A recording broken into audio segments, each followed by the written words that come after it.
மிகப்பெரிய தவறு. உச்ச நீதிமன்றத்துக்கு எதிராக central water commission DPR submit பண்ண சொன்னது தவறு. அதை சுப்ரீம் கோர்ட்ல தமிழக அரசு எதிர்த்து நின்னது. 15/4/26 நம்மளுடைய கேஸ் தள்ளுபடி பண்ணப்பட்டது. கேஸ் தள்ளுபடி பட்டதுன்னா உச்ச நீதிமன்ற தீர்ப்புக்கு எதிராக இல்ல, நம்ம இந்த டிபிஆர் சென்ட்ரல் வாட்டர் கமிஷன் வாங்கக்கூடாதுன்னு சொன்னதுதான் அந்த தமிழக அரசுடைய வாதம். அந்த தள்ளுபடி பண்ணப்பட்ட பிறகு டிபிஆர் சப்மிட் பண்ண மட்டும்தான் சொன்னாங்க. ஆனா மாண்புமிகு முதலமைச்சர் உடனடியாக அட்வொகேட் ஜெனரலா இருக்கட்டும், இதை 30 வருஷத்துக்கு மேல அது திராவிட முன்னேற்ற கழகமா இருக்கலாம், அதிமுகவா இருக்கலாம், எந்த ஆட்சியாக இருந்தாலும் இந்த காவேரி வாட்டரை பாதுகாக்கக்கூடிய சட்ட வல்லுநர்கள் உறுதியாக இந்த நிமிடம் போராடிட்டு இருந்தாங்க. அதுல உமாபதி சார் உங்களுக்கு தெரியும், தோழர் தான். பெரிய பெரிய சீனியர் அட்வொகேட்ஸ் முகுல் டோத்னியா இருக்கட்டும், அது மாதிரி சிங்வி சாரா இருக்கட்டும், அந்த மாதிரி இந்தியாவுடைய உச்ச நீதிமன்றத்திலேயே ஒரு டாப் சீனியர் அட்வொகேட்ஸ் கவுன்சில்ஸ மாண்புமிகு முதலமைச்சர் மிகப்பெரிய ஒரு ஆய்வை மேற்கொண்டார். அந்த ஆய்வுடைய முடிவில் இந்த காவேரி வாட்டர் கமிஷன் சொல்லக்கூடிய இந்த கமிஷன் இருக்கு, டிபிஆர் அவங்க கிட்ட சப்மிட் பண்ண, கர்நாடகாவுக்கு ஃபேவரா சப்மிட் பண்ண உடனே நம்ம சுப்ரீம் கோர்ட் போனோம். அதை அந்த கமிஷன் மேல நம்பிக்கையை இழந்துட்டோம். அப்ப சீனியர்ஸ் அட்வொகேட்ஸ் கவுன்சில்ஸ் என்ன சொன்னாங்கன்னா, உச்ச நீதிமன்றம் 2018 என்ன தீர்ப்பு கொடுத்ததோ அந்த தீர்ப்பு பாதிக்கப்படக்கூடாது. கம்யூனிஸ்ட் தோழர்கள் சொன்ன மாதிரி, விவசாய சங்கங்கள் சொன்ன மாதிரி. ஆனால் மேகதாது அணை என்பது வாட்டர் ரிசர்வேஷன், அதாவது பங்கீடுக்கும் மேகதாது அணைக்கும் சம்பந்தம் இல்லைன்னு கர்நாடகா சொல்லிட்டு இருக்கிறாங்க. ஆனால் மேகதாது அணை கட்டும் பொழுது அதுவும் பெங்களூர்ல ட்ரிங்கிங் வாட்டர்னு அவங்க சொல்றாங்க, அதாவது குடி தண்ணீருக்காக நாங்க கட்டோம்னு சொல்றாங்க. அது ஒரு சட்ட சிக்கல் நிறைந்தது. முன்னாடி விவசாயிகளுக்கு தண்ணி வேணும்னு சொன்னாங்க. ஆனா இந்த டீடைல் ப்ராஜெக்ட் ரிப்போர்ட் படி குடி தண்ணீருக்கு வேணுங்கிற ஒரு சட்ட சிக்கலை ஏற்படுத்துறது போல இந்த அணையை கட்டுறதுக்கு மக்களுடைய குடி தண்ணீருக்குன்னு சொல்ல ஒரு அணை கட்ட முற்படுறாங்க. இது ரெண்டு விஷயமா பார்க்கணும். ஒன்னு சட்ட சிக்கல் நிறைந்தது.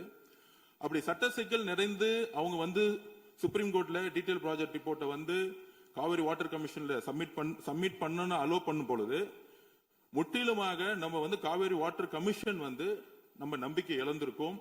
ஏன்னா சுப்ரீம் கோர்ட் ஆர்டர் படி அவங்க கொடுத்திருக்க கூடாது. உடனே மாண்புமிகு முதலமைச்சருடைய சட்ட வல்லுநர்கள் சொன்னது என்னன்னா, இமிடியட்டாக இந்த கமிஷன் மீது நம்ம நம்பிக்கை இழந்துட்டோம்னு சொல்லிட்டு தண்ணியை பகிர்ந்து கொடுக்கக்கூடிய சப்ஜெக்ட்ங்கிறது தனி. அது உச்ச நீதிமன்றம் 2018 தெளிவாக சொல்லியிருக்காங்க. மேகதாது அணையில இந்த டிபிஐ ப்ராஜெக்ட் அலோ பண்ணக்கூடாது அப்படிங்கிறதுக்கு ஒரு ஆணையம் உருவாக்கணுங்கிறது இன்றல்ல. திராவிட முன்னேற்ற கழகம் ஆட்சியில சட்ட வல்லுநர்கள், அன்றைய இருந்த சட்ட வல்லுநர்கள் அண்ணன் சொன்னாரு, வில்சன் சொன்னாரு, வில்சன் சார் கோஆர்டினேட் பண்ணாரு. அப்ப முகுல் டோத்னி சார் தான் ஆர்குமெண்ட் பண்ணாரு. அதுக்கப்புறம் சிங்வி சார் உள்ள இருந்தாரு. அதுக்கப்புறம் உமாபதி சார் உங்களுக்கு தெரியும், அவரும் தோழர் தான். கிட்டத்தட்ட 30 வருஷமா அவர் தான் இந்த காவேரி சம்பந்தமாக பிரச்சனைகள்லாம் வரும் பொழுது அவர் தான் கடுமையாக போராடி பல்வேறு வெற்றிகளை கொடுத்ததுல முக்கியமான ஒரு எக்ஸ்பர்ட் அவரு. சோ இது எல்லாரும் சேர்ந்து ஒரு முடிவு எடுக்கும் பொழுது அந்த முடிவை சரியான திசையில செல்ல முடியும்னு மாண்புமிகு முதலமைச்சர் முடிவு செய்து அடுத்த சட்ட ரீதியாக இந்த கோரிக்கையை உச்ச நீதிமன்றத்திலும் இந்த கோரிக்கையை மாண்புமிகு பிரதம மந்திரி கிட்டும் கொண்டு செல்லலாம்னு சொல்லும் பொழுது அன்றைக்கு தீர்மானத்துல வெறும் மேகதாது அணை கட்டுறதுக்கு ஒரு எதிர்ப்புக்காக இந்த அவையில் ஒரு தீர்மானத்தை முதல்வர் நிறைவேற்றும் பொழுது மாண்புமிகு எதிர்க்கட்சி தலைவர் மார்ச் மாசம் இந்த கோரிக்கையை ஆல்ரெடி சட்ட வல்லுநர்கள் முன்னாள் முதலமைச்சர் திரு மு க ஸ்டாலின் அவர்கள் இதே டிஸ்கஷனை கொண்டு வந்திருந்து ஒரு கடிதத்தை அனுப்பிச்சிருந்தாங்க.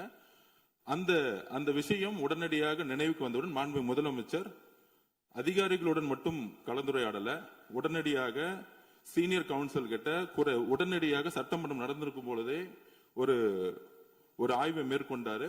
அதுல நம்ம இந்த காவிரி வாட்டர் கமிஷன் மீது நம்ம நம்பிக்கை இழந்துட்டோம். இந்த கமிஷன் தொடர்ந்தால் இந்த டீடைல் ப்ராஜெக்ட் ரிப்போர்ட்டை ஒருவேளை இந்த கமிஷன் அக்செப்ட் பண்ணிட்டா நமக்கு உடனடியாக பிரச்சனைகள் வந்துரும் சொல்லிட்டு இந்த கமிஷனை நம்ம இமிடியட்டா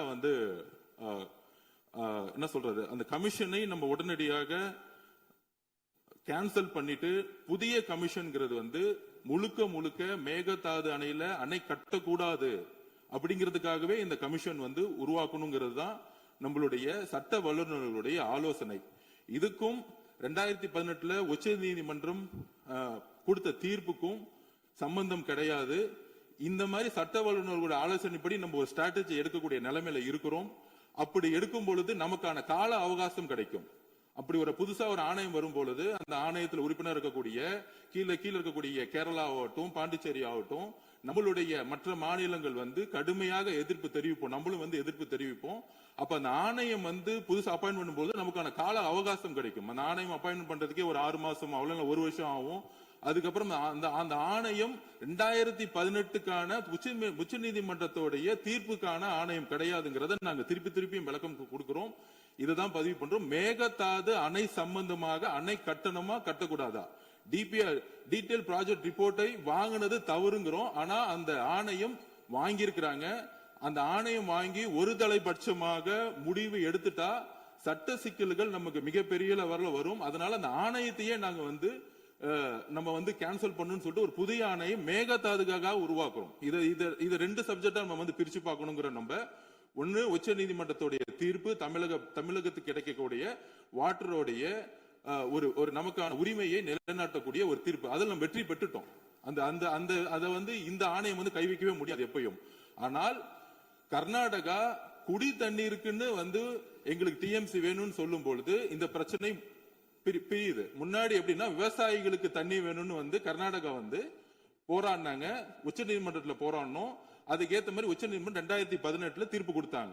ஆனா கர்நாடகம் அதுக்கப்புறம் என்ன ஸ்டாண்ட் எடுக்கிறாங்கன்னா, குடி தண்ணீர் வாட்டர் ட்ரிங்கிங் பொதுமக்களுக்கு பெங்களூர்ல தண்ணி இல்லைன்னு சொல்லிட்டு ஒரு சட்டம் சிக்கல் நிறைந்த இன்னொரு ஸ்ட்ராட்டஜி எடுக்கிறாங்க. அப்ப அந்த ஸ்ட்ராட்டஜியை உடைக்கணும்னா கண்டிப்பாக அன்னைக்கு மார்ச் மாசம் 2026 எல்லா சட்ட வல்லுநரும் முன்னாள் முதலமைச்சர் மு க ஸ்டாலின் அவர்கள் மிகப்பெரிய ஒரு விவாதத்தை நடத்தி அதுக்கேற்ற மாதிரி இந்த கமிஷனை நம்புது, அந்த கமிஷனுக்கு எதிராக சட்ட போராட்டம் நடத்தணும்னு சொல்லிட்டு உச்ச நீதிமன்றத்துக்கு சென்றாங்க இந்த கமிஷனுக்கு எதிராக. ஆனா அந்த கமிஷனுடைய பரிந்துரையை உச்ச நீதிமன்றம் சொன்னாங்க, டிபிஆர் ப்ராஜெக்ட் தானே கொடுக்குறாங்க, டீடைல் ப்ராஜெக்ட் ரிப்போர்ட் தானே கொடுக்க போறாங்க, அவங்க முடிவு எடுக்க போறது இல்ல, ப்ராஜெக்ட் ரிப்போர்ட் மட்டும் கொடுக்கட்டும் அப்படின்னு உச்ச நீதிமன்றம் நமக்கு எதிரான தீர்ப்பு கிடையாது. டீடைல் ப்ராஜெக்ட் ரிப்போர்ட்டை அந்த கமிஷன் கொடுக்கணும்னு சொன்னதுனால நம்ம உடனே அடுத்த ஸ்டாண்ட் எடுக்கணும். ஏன்னா ஒரு தலைப்பட்சமாக அந்த டீடைல் ப்ராஜெக்ட் ரிப்போர்ட்டை உடனடியா வாங்கி உடனே 3-4 மாசத்துல இல்ல 6 மாசத்துல முடிவெடுத்தா ட்ரிங்கிங் வாட்டர்னு சப்ஜெக்ட், அதாவது குடி தண்ணீர்ங்கிற சப்ஜெக்ட் சட்ட சிக்கலுக்குள்ள போக கூடாதுங்கிறதுக்காக தான் நம்ம புதுசா ஒரு ஆணையம் மேகதாது அணை கட்டக்கூடாதுங்கிறதுக்காக ஒரு ஆணையத்தை இது சம்பந்தமாக உடனே உருவாக்கணுங்கிறோம். ஏன்னா இப்ப இருக்கக்கூடிய ஆணையம் நாம் நம்பிக்கை இழந்துட்டோம்.